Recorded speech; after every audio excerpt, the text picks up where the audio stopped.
In this short talk, I wanted to look at the three pillars of Buddhist practice. What are they? Well, they are the pillar of wisdom, the pillar of ethical practice, and the pillar of meditation.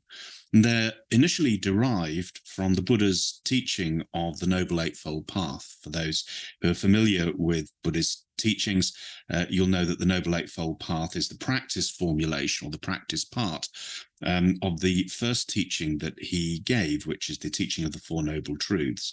Suffering I teach, and the way out of suffering. The noble truth of suffering, the noble truth of the cause of suffering, the noble truth of the stopping of suffering, and the noble truth of the way to the stopping of suffering. And it's this fourth one, otherwise known as the Noble Eightfold Path, which just very quickly to go through is made up of right view, right intention, right speech, right action, right livelihood, right effort, right awareness, and right meditation.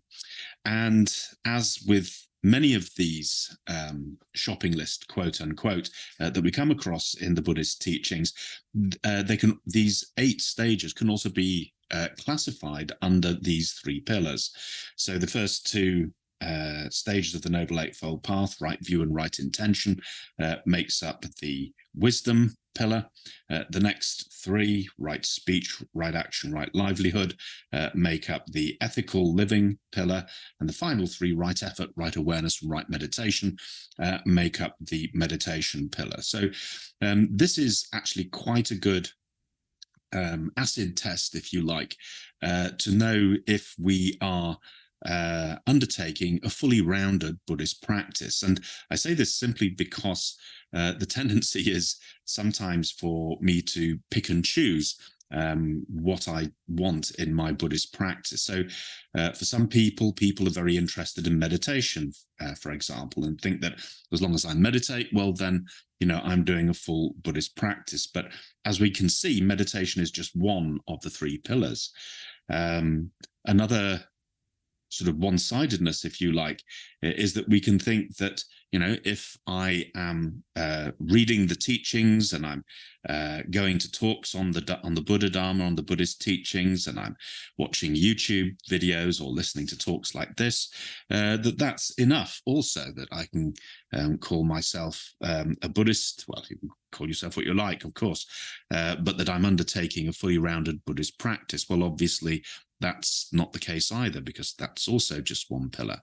And even if we sort of say to ourselves, well, I live an ethical life, I live according to, the common human decencies, and certainly when we have things like the precepts, the 5 lay precepts, if we're familiar with those: abstaining from harm, abstaining from taking what is not given, abstaining from sexual misconduct or sexual harm, abstaining from false speech or harmful speech, and refraining from intoxication, then, I don't live an extreme life or anything. I sort of believe in the Buddha's middle way as a sort of ethical injunction, avoiding the extremes, etc. Then, surely that's a fully rounded Buddhist practice as well. And the answer is no. It's not a fully rounded practice because it needs those 3 pillars.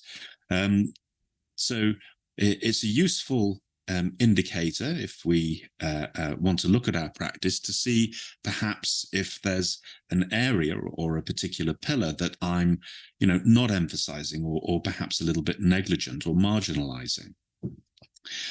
Or if there's another pillar that I want to indulge in more, if I'm a real sort of bookworm, armchair Buddhist, so to speak. I've got all the books on Buddhism, I listen to all the talks, but as far as daily life is concerned, I still roll down the window and swear at people who, pull out suddenly in front of me when I'm in the car, that sort of thing, or I'm, behaving selfishly, then then maybe that's something that we need to look at. And even if we're doing those two things, which are great, even if those two things being that we are familiar with the Buddha's teachings and we're also living an ethical life, which is great, it's certainly better than not doing those things, then there's still the actual practice of meditation as well. And of course, the practice of meditation is not just the practice in, on the meditation seat.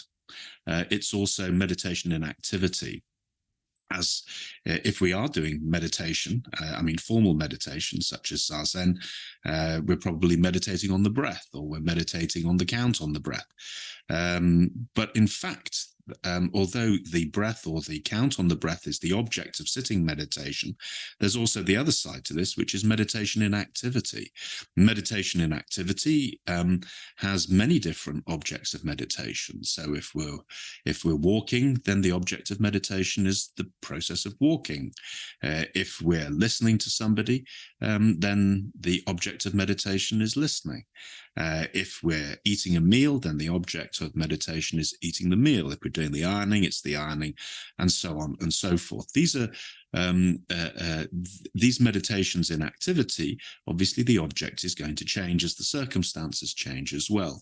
The important thing is that whether we're sitting on the cushion with the breath, or putting a count on the out breath, or whether we're walking down the street or listening or ironing or whatever, that we are giving ourselves wholeheartedly into what at this moment is being done.